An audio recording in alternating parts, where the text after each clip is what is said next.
Hello, everybody. My name is Mark Isitt. I'm a journalist and write for Göteborgs-Posten, among others, and do a radio show called Stadsinspektionen for Swedish National Radio. And this is Reiulf Ramstad from Oslo, born in the very city center of Oslo. His father used to wear ties just like this one, I've heard, and they used to sing Cornelis Vreeswijk, and the more they drank, the more they sang, of course. Yeah. Reulf, we met before. We met, I tried to remember, but I think it was like 2004, 2005 probably, possibly. And you were running a small office. I got the impression that it was you and possibly 3 or 4 other people. Yeah, that was probably right. Yeah? Yes. And now you've got an office with 20 employees. Well, Thereabouts? 30, more or less. Okay, Yeah, okay. 28. Yeah. Okay. Yeah. Okay. It's not the big office, but... But it is big enough, you think? Well, I think it's, as I talked to the Panda, the other lecturer. Yeah, Chris Precht, yeah. And I really believe that architecture has a lot in common with music. And I really love to work with other people. In my office and outside, I think it's very engaging. I wanted to be a ballet dancer, but I guess... And you did study it as well, didn't you? Yeah, but then I was in... I had a traffic accident, and then I have to follow another path. Mm-hmm. So I discovered architecture. Actually, you discover it as a child, I think. When you have a blanket and a table, you can make a small house. So I guess all of us are some kind of architects in a way. I discovered that too, but I didn't become an architect. It's quite a long stretch. So what was it? There must have been something which made you decide on becoming an architect in the first place. What was that? Well, actually, my parents were, at the time, very focused on natural things when I grew up. So I didn't play with Legos, but they invented hockey, which was like small pieces in wood, which you can construct buildings. And it was not such a commercial success, but for me, I kind of learned a lot of basics. And my parents they wanted to grow their own food, all this. Mm-hmm. So from early age, I knew how to keep bees, I knew how to grow potatoes and so forth. And I guess that's also a very precious thing. I didn't thought it at the time, but now I realize I was very fortunate.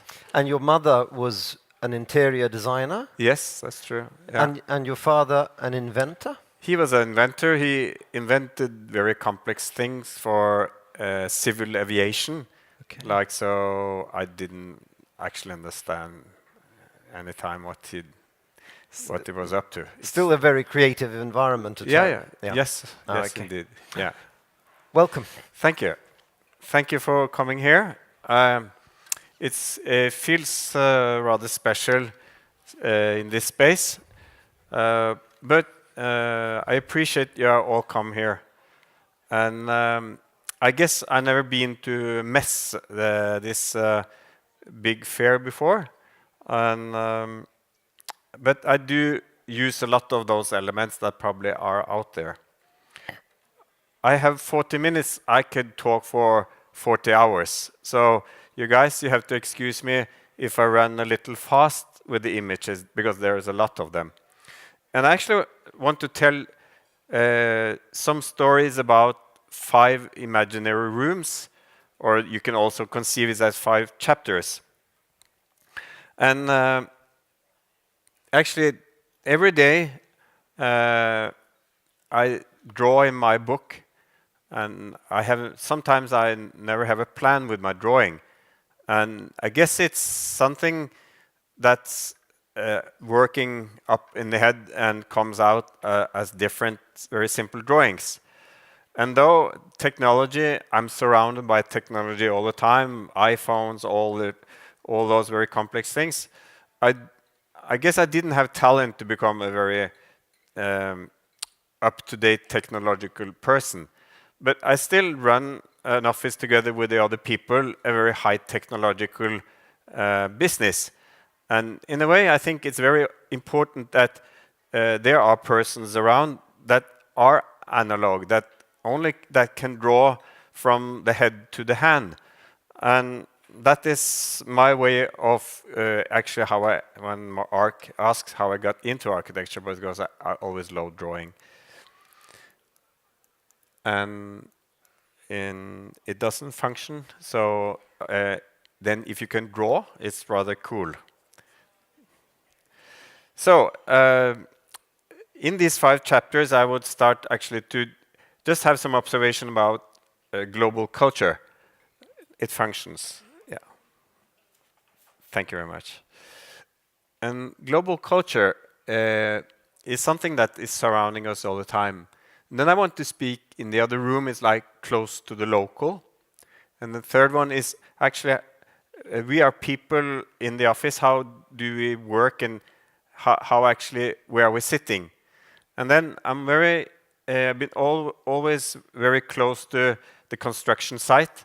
I think the construction site, though most elements are prefabricated today, still the construction site for us is important. And then I want to talk about being in the landscape, and I'll come back to that. And actually, we talk so much about globalization today and about the global impact, but when did it actually start? Like 15 years ago, 20 years ago?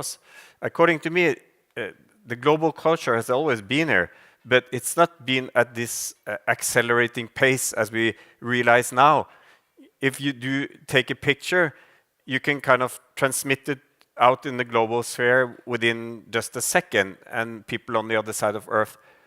But it was kind of, then I went back to history and I liked old maps. And this is an old map of I don't have a laser beam, I could have had, but it's okay.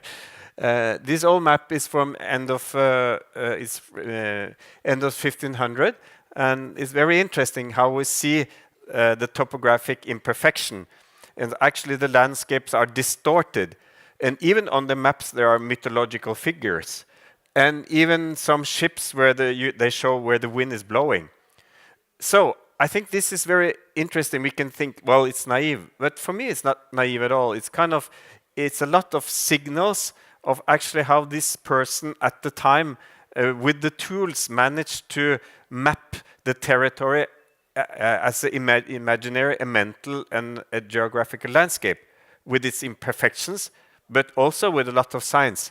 So for me, I conceive globalization as something that has not been invented the last 2-3 decades, but actually something that cultures have always been mixed. And if a culture was to develop, it always had to generate new ideas, and for that, contact with surrounding neighbors, with other nations and so forth were fundamental. I also I'm impressed of what we have been making on this planet.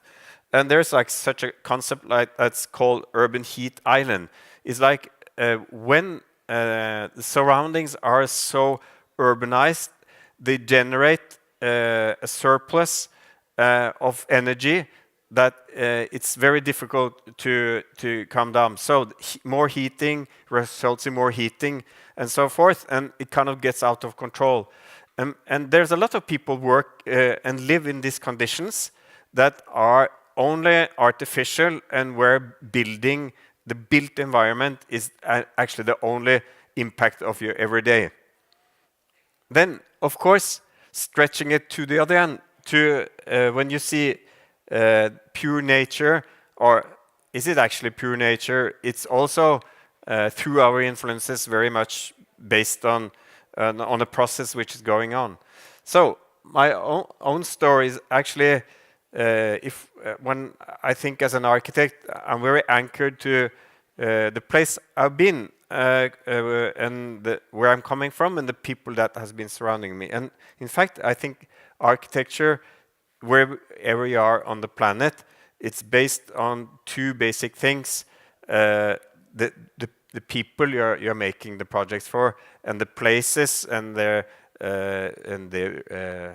and environmental issues are. So those are the people and the places are kind of the bedrock for all architecture, I believe. And and the work of architecture can be exercised. I think the talk here before was interesting with the gentleman speaking of their approaches of working within the field.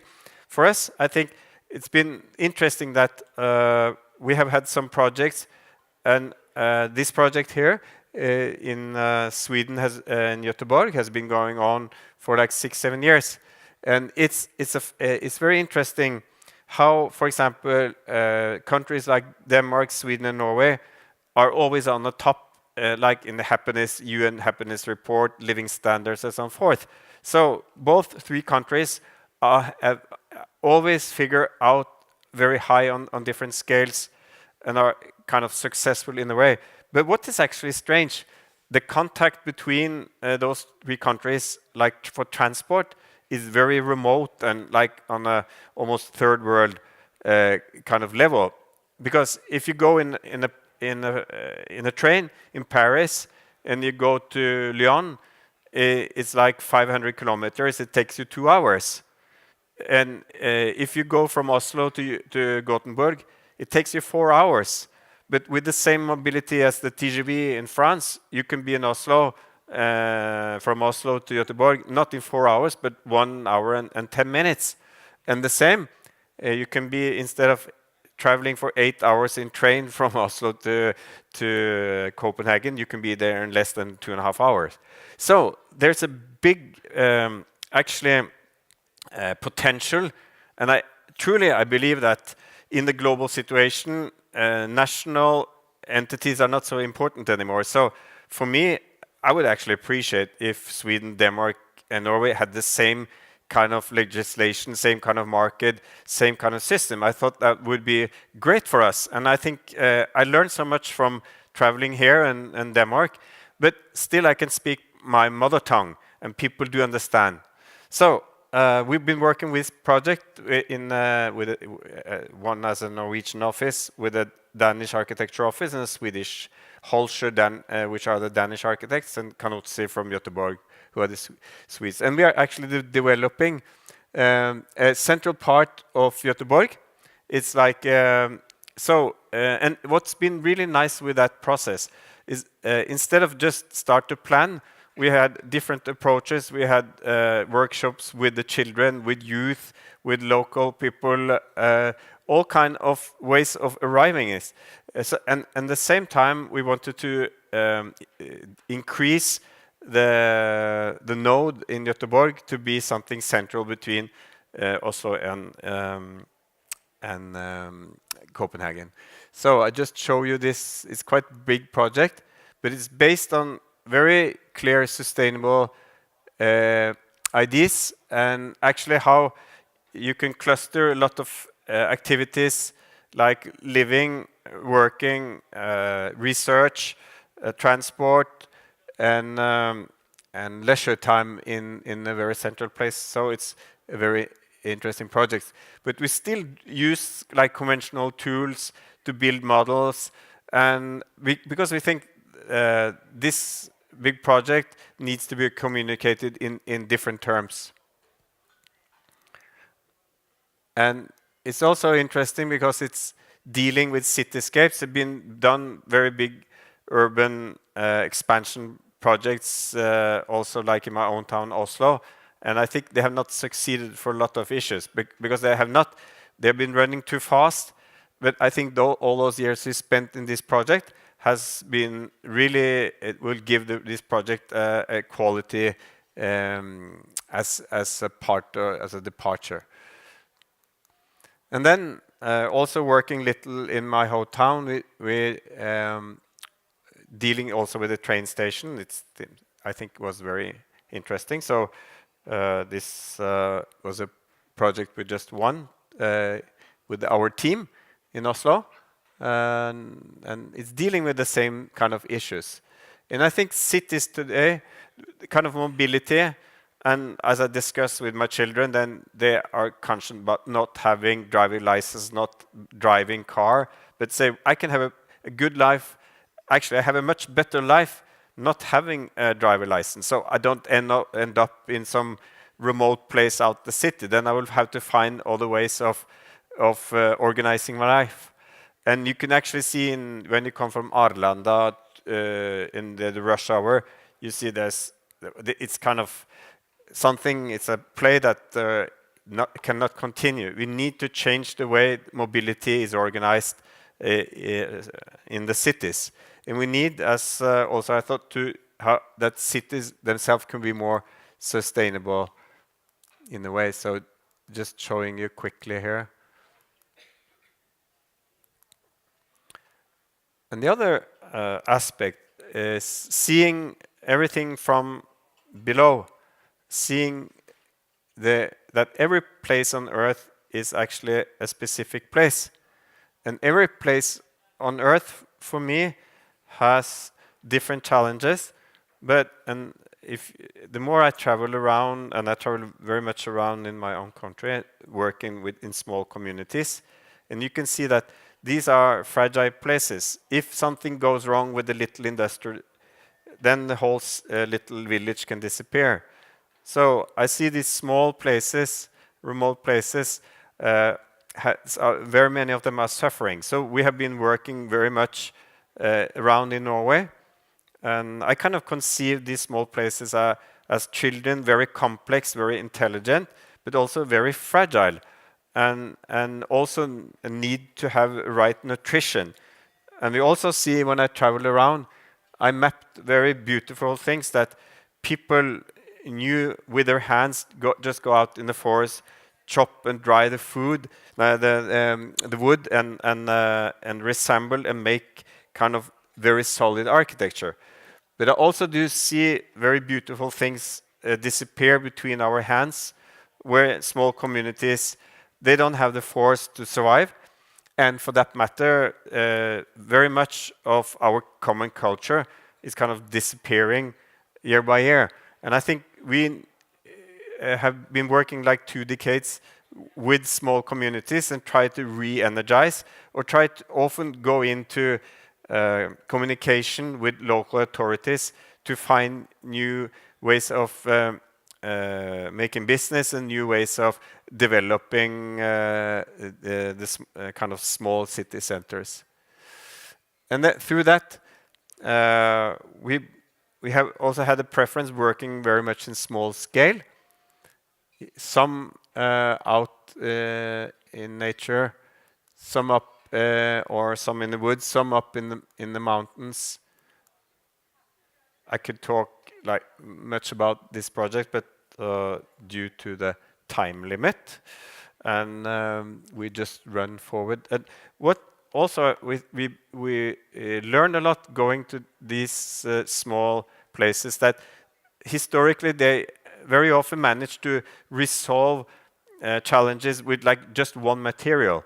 So we started up to work with wood very intensively. We've been working with since we opened the office more than 20 years ago. How can you, for example, resolve a whole building apart from glass with just one material? So like this building here, all the structure, all the cladding inside and outside, it's made out of pine, local pine, which is dried and cut in different qualities, and some is used for structures and some are used for surfaces.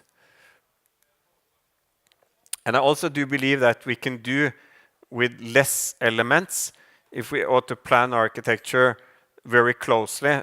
If there's this special place you want to see out the window, why do you have to have a chair? Why can't you just design the window as a little place to be? So I do believe that we all relate to different scales. This space is very big, but all of us in our homes have special kind of intimacy in our life. And I think this is also the architect's kind of challenge to create those quality spaces in different kind of scale.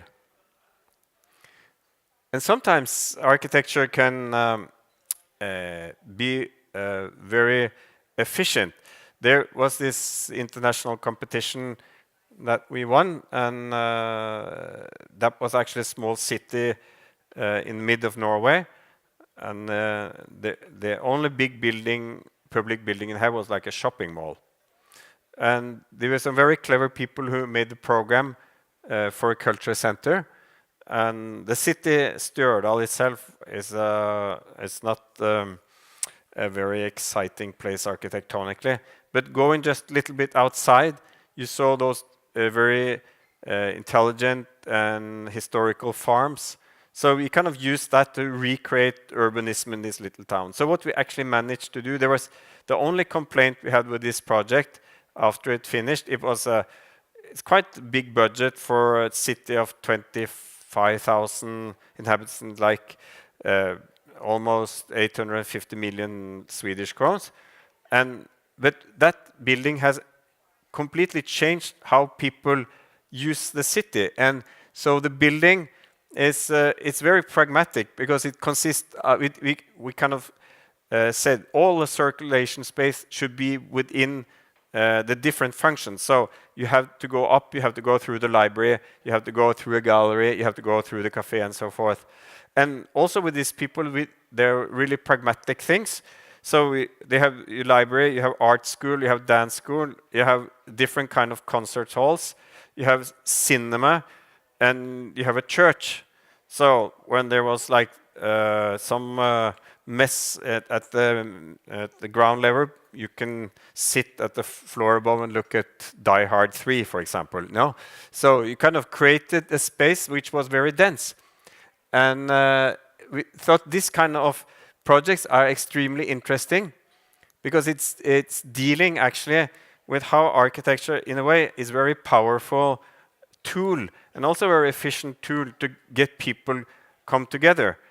And what I really love with this project is actually how young people and old people have started much more to socialize and find actually common interest in a lot of topics. We also have different projects around in the world, some quite small ones, no, very often small communities that has been contacting us. This is a project out on the outer island on the Hebrides Islands in Scotland, and they have this St. Kilda, which was a very special island which was inhabited. It was inhabited for like 5,000 years.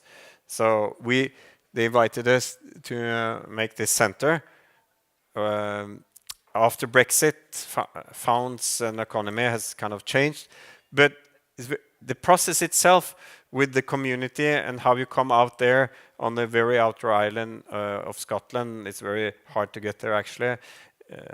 We come not as something that we want to suggest for them. We always work with local communities to understand their way and their goals and their conditions.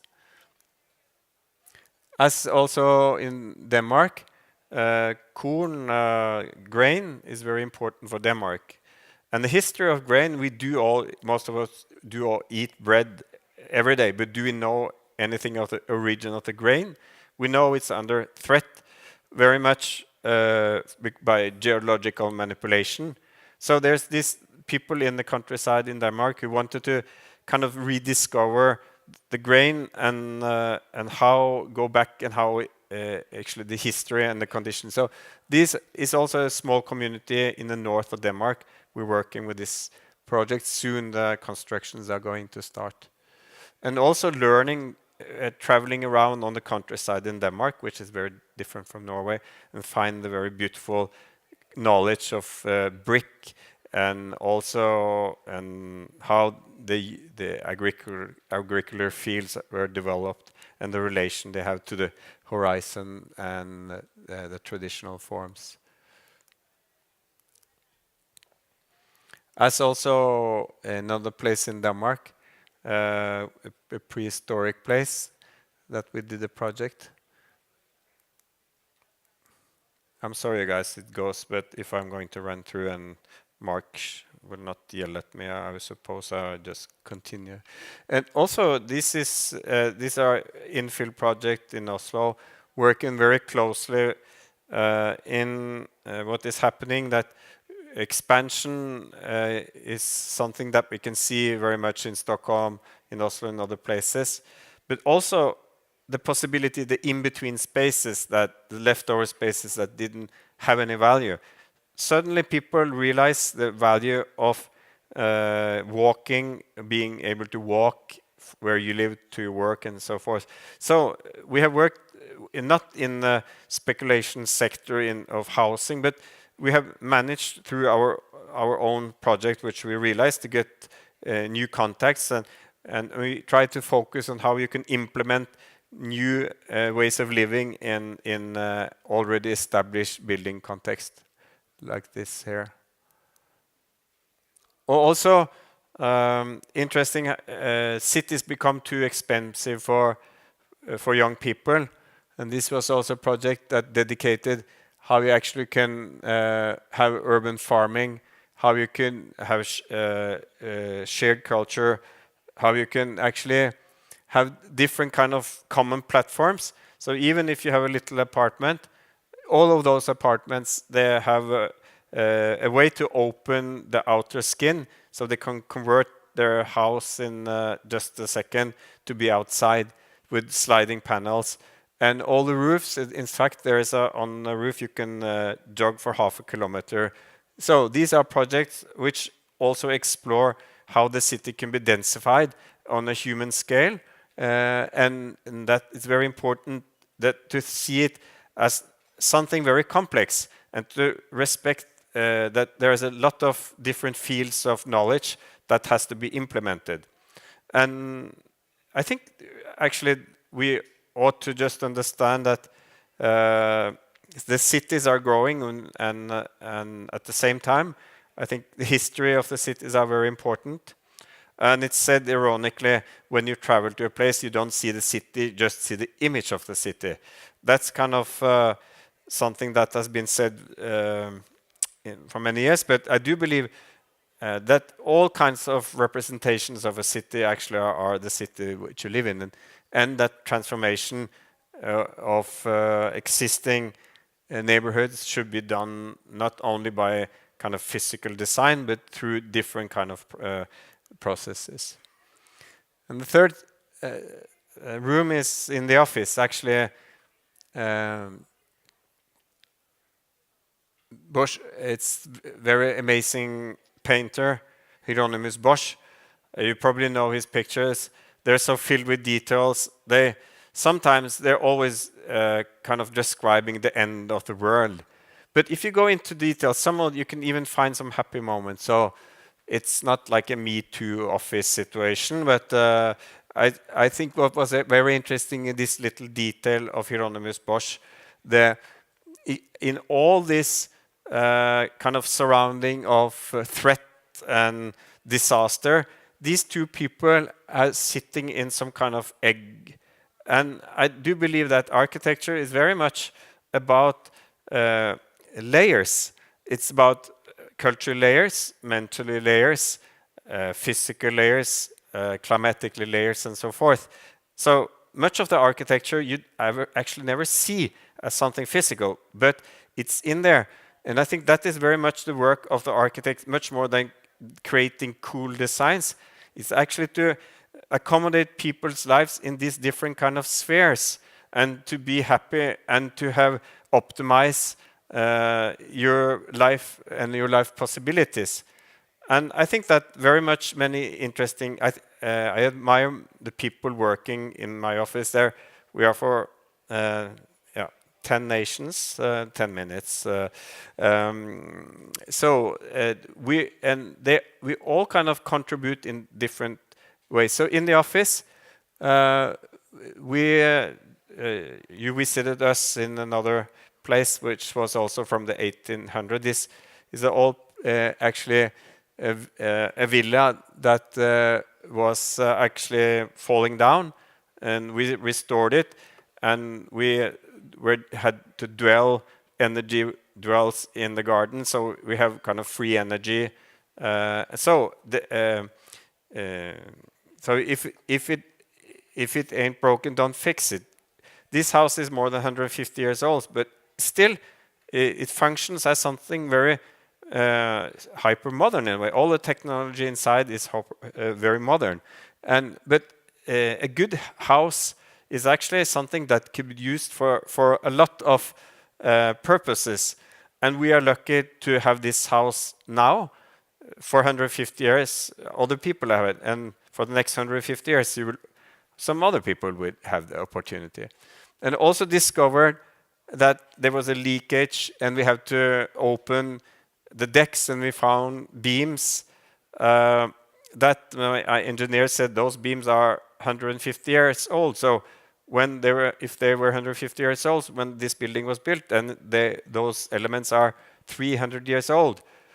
In Norway, that's very old. I know in other countries, maybe not. But my point of view is actually, it's very hard in any kind of life cycle calculation to beat those beams as something environmental friendly. So we ought to, if before we start to demolish when we are transforming, we ought to think very often, what can we keep? What the existing world, what of good elements does it have? What can we keep in a constructive way? So just run you very fast through this old building, which now houses our office. And I think also we appreciate, we have the herbs out in the garden, which we use when the food we eat. We also have in the garden running water, and one morning I counted like 9 different bird species coming in early morning coming to drink, and also to be very close to the seasons and where you sit. And in our world we are creating other ideas, other places, but they're always based on very simple things. Then I have 5 minutes, Mark. Yeah. Out on the construction site, I think you can talk about a lot of aspects. Now I just want to just run you through a series of buildings where we have focused on different type of wooden elements in the architecture. I like very much to explore wood. Wood is very complex and very ancient building material, besides stone, the oldest one. And you can make highly modern buildings if you know wood and how you can, as I also talked about before, how you can apply it, and it can be just, it can serve as many purposes. So just showing you, because my time is limited now.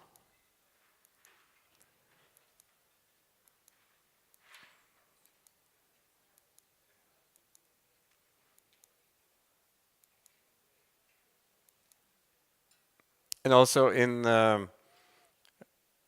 historic architecture, you can find this very deep knowledge, as I mentioned before, of how we work with wood. This is a museum which we also built. And also we used a small project as experimental kind of grounds to explore when we do slightly bigger projects using the same material. So there's a lot of these drawings represent actually technical, very sophisticated ways how we could use the wood and how actually there are different kind of qualities of the same species and so forth applied in the facade or inside.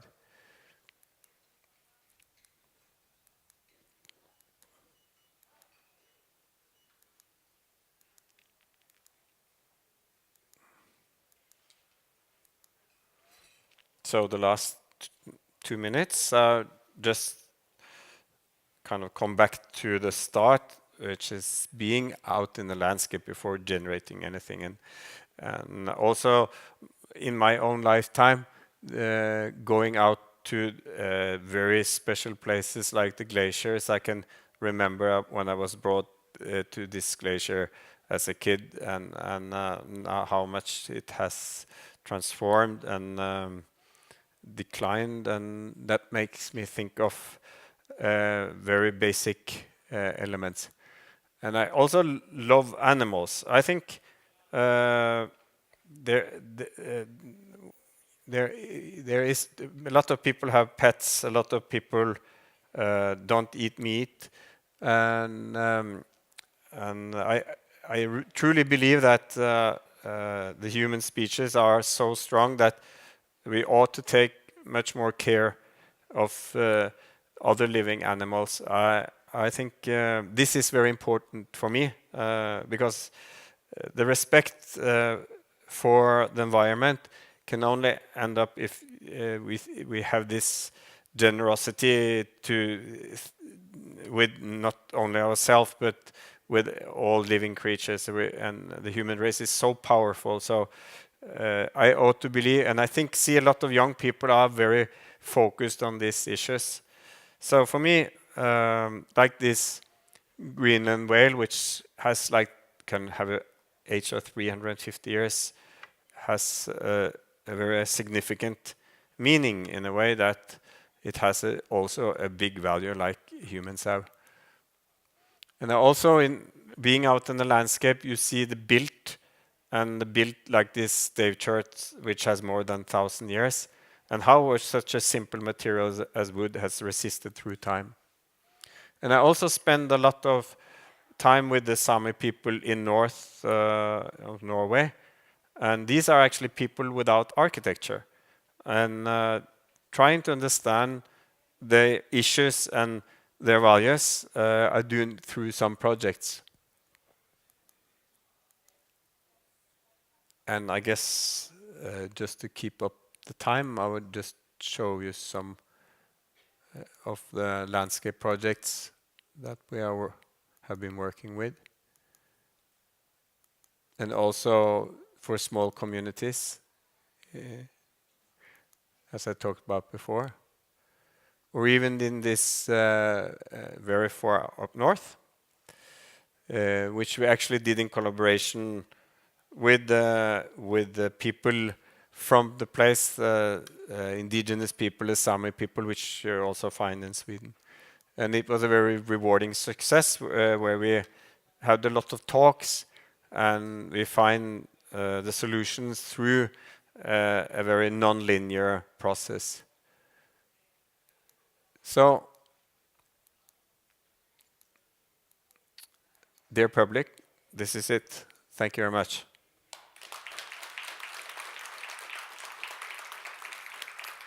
Thank you. Let's have a seat. Incredibly elegant project, I must say. Incredibly elegant. Thank you, Mark. But one thing you said, re-energizing small towns through architecture. How can that be done?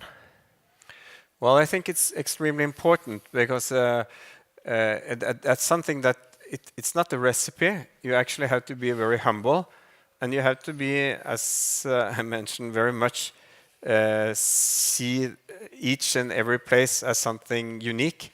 So we don't have a method. We have some tools, but not always we do not know how to use them.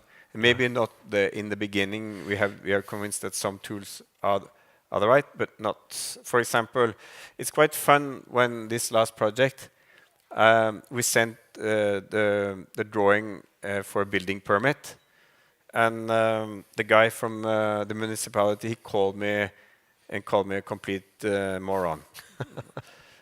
But then I traveled up there, and then we sat down and we worked for a day, and we drank coffee, and in the evening some other things, and had a very good time. And he said, "Do you always drink so much when you make projects?" And I, well, sometimes we have to, but not all the time.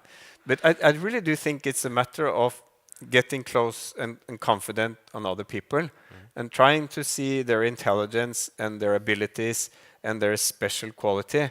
And maybe we can contribute with some small kind of fresh herbs in a way in the field. And sometimes we had, especially one community, we have done 4 projects for, which has seen the value of re-qualifying their own small center. So for each time we have had different experiences, but I do think it's extremely rewarding and interesting as an architecture to have these kind of maybe not so big scale projects often, but experience with other people, which I really think is the base. But how are those projects perceived by the locals? I mean, adding such a very, very modern piece of architecture Yeah. To a town, for example, Yes. Would in Sweden almost in every single instance be protested against. Well, for almost 15 years, we just worked in the periphery, in the remote places. And what I discovered, you think the people there, they are less experimental, but it's opposite. In all big towns, there's regulation, opinions, economy, strategies, all these kind of things that make modern society so hopeless and often make our big cities so ugly. You often find kind of more wild, free spirit and experimental spirit. So what we have seen in the contemporary architecture the last decades, often the most experimental and strong architecture are made in small places because people are more open-minded, not so closed in a kind of in a strict net with the laws, regulations, and conditions. That has definitely been the case in Norway. I mean, for a Swede, as you all know, when we look back at Norwegian architecture, say 20 years ago, it was, excuse me, not very good. It was almost a laughing stock at times, we thought, as Swedes. We thought us being much, much better architects than the Norwegians. I would say that today these positions has been reversed.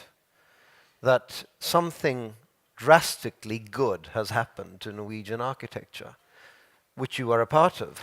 Well, I think what happened to me because I lived 10 years in Italy, and while everyone was going to cooler places like Holland and England and the United States, and I came back and I actually never I experienced that it was very hard to get into the environment of Norwegian architects. Yeah. And I'm not there yet. No, I've always perceived you as a bit of an outsider in the Norwegian community and I think of architects. I think that that this is much of the kind of problems with architect communities. They're too narrow-minded, only watching what the other ones and getting kind of credits from your colleague. I think for me, working in traveling has been very rewarding, both with our clients and from the surrounding world. So I've been lecturing almost on all continents, and it's been a pleasure. So I do think a bit of the same conditions in general you see that are very common in both Sweden and Norway, with kind of quite big architecture offices, standardizing and so forth. Yeah. Very big. Yeah. But do you consciously try to not become a part of the Norwegian architectural community?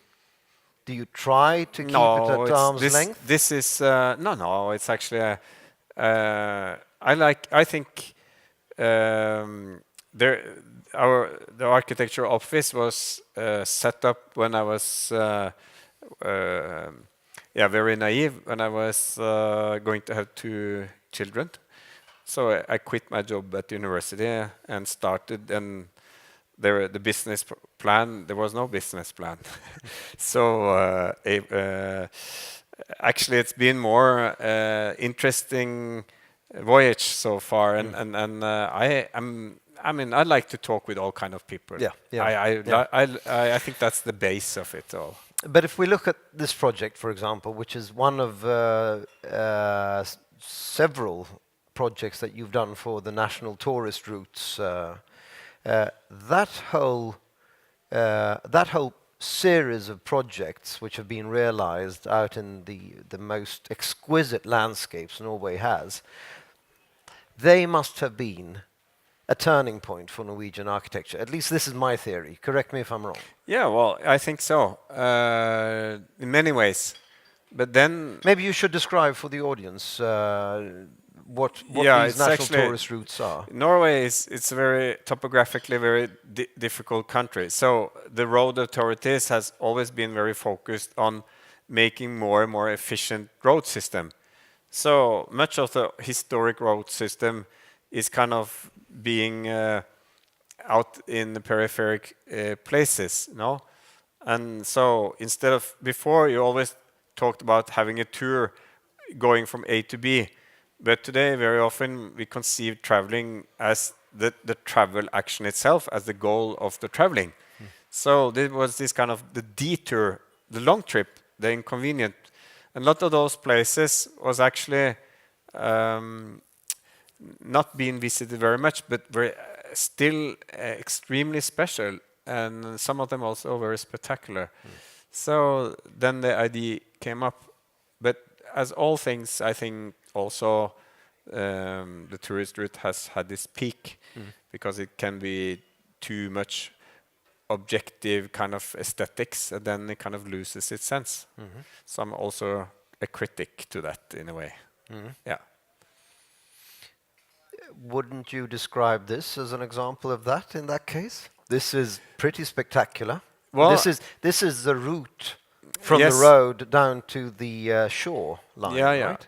Well, as I with my In Sweden, that would have been just, straight path. with the limited time I had, I wanted to actually talk more about the process with the Sami people. Yeah. And actually their ways of conceiving. This was territory for reindeer herders also. Okay. And I think for me, how the final solution came about was very much this process with these people. And I think that a lot of architects as I see in this project, are kind of just designing an object. Then I kind of, yes, in that case. In this case, I know what we have been through, and I know very much the process, and so it's not only because of us. Its final design is because of due to a lot of people and interest actually. Let's finish with where you started, with that first image of all the drawings you had on a small piece of paper. What happens in the hand? Is the hand a thinking hand? If you take away the hand, what does that do to architecture? Well, I think there's a lot of ways of arriving at good architecture, and I don't have any kind of. I think, to come back to music, there's there's my son's generation. They had some of them are professional musicians. They just grew up in their boys' room with some other tools, and they become poetic musicians, and maybe now live in LA or earn 10 times as much as we do.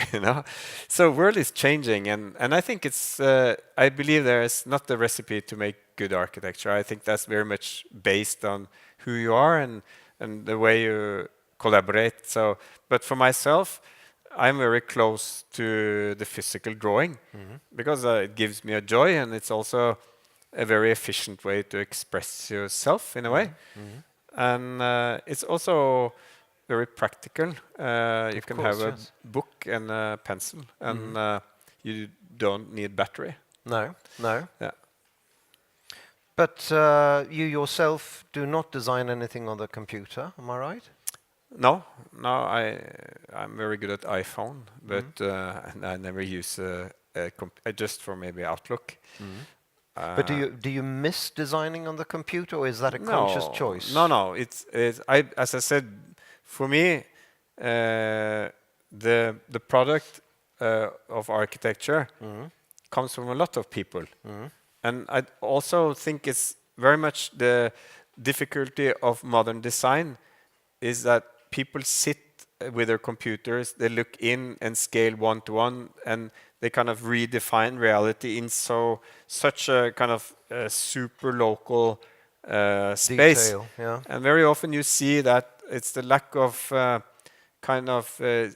look around, see the world around you. No, much of the architecture that comes up that you can't maybe even call architecture.